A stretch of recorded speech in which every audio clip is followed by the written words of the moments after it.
What are buying signals and how to use a trial close? So what is a buying signal?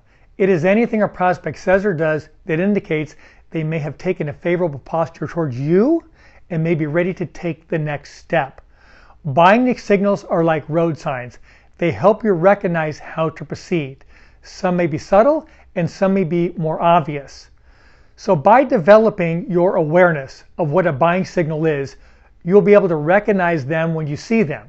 So here are 4 types of buying signals to look out for. Number 1, nonverbal buying signals. When prospecting, a buying signal that a prospect may demonstrate would be to respond to your emails quickly. When face-to-face, they smile, establish eye contact, pay attention, nod their head, and are engaged.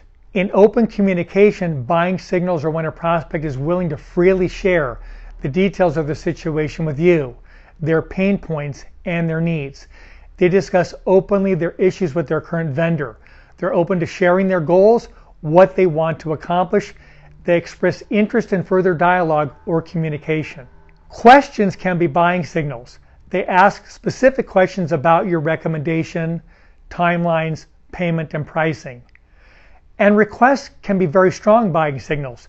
I get asked all the time for more information about our company, our clients, examples of our work, results we've created, and references.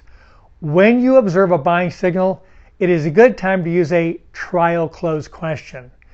A trial close question is a question that you use to test the waters, to see where the prospect is in the process. Some examples are, how does that sound so far? Does this make sense? How do you feel about what we discussed? Trial close questions can be used at any time. If you've ever baked a cake before and put it in the oven, the way you see whether or not it's done is to take it out of the oven and test it with the toothpick. The toothpick is the trial close question. You test the cake. If the toothpick is moist, you put the cake back in the oven. If the toothpick is dry, you take it out, cool it down, frost it down, then throw it down. If you take the prospect out of the oven and they're not fully baked and you ask them to take the next step, they may feel that you're pushy, salesy, or desperate. If you take them out of the oven and you find there's no batter on the toothpick and you keep talking, there's a danger that you might annoy the prospect and oversell. So in summary, buying signals are anything a prospect says or does that indicates their level of interest. Be aware of them.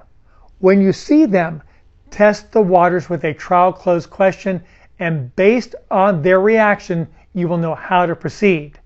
The time is now.